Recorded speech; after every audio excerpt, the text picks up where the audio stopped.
And the economic crisis in Sri Lanka has marked a sharp turnaround in political support for Mahinda Rajapaksa, who swept to power in 2019, promising stability.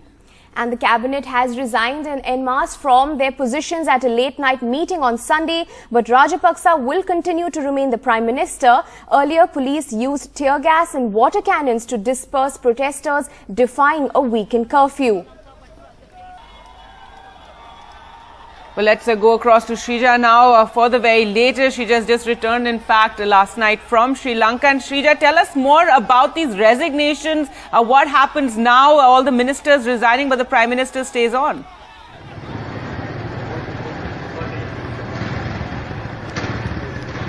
Well, it is a very dicey situation as far as Sri Lanka goes, because remember, amidst the deepening economic crisis, it is then we see that nearly 26 of its ministers, cabinet ministers, have tendered their resignation, and this was also confirmed by Education Minister Mr. Dinesh Gunawardene. Now, he also went on to state that, saying one of the major reasons why especially the ministers had to, in fact, put in their paper, they had to tender their resignation was only because of the government's mishandling of its funds, and also not unable to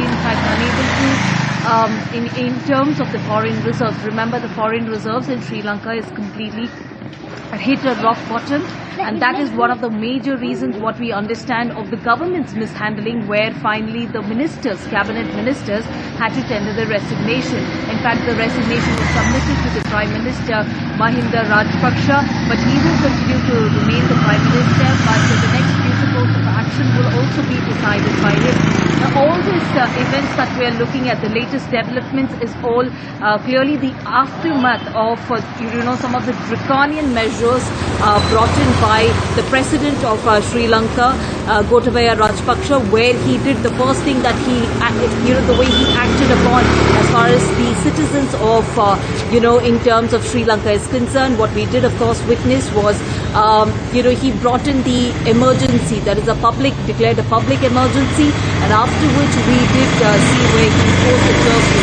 Now, one of the reasons as far as the curfew is concerned, we see that several of the protesters were planning to take out in the streets and protest against Gotabaya Rajapaksa, but clearly, despite the curfew, we are talking about a 36-hour curfew imposed by the government, we saw sporadic protests, not just, common man, but we also saw several of the students being taken into custody, where we see right outside Peradeniya University, tear gas was shelled, water cannons were used once again by the police. So to the maximum we are looking at, where Mr. the Gotabaya Rajapaksa, he's gone on to use his complete powers to stifle the voices of the common man.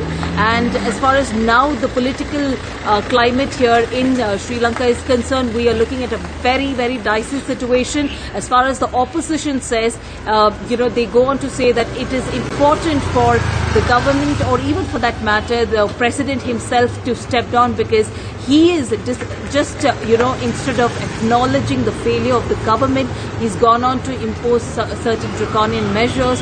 And even as we speak, we see that several of the people continue to, in fact, wait in queues outside fuel stations as well. Back to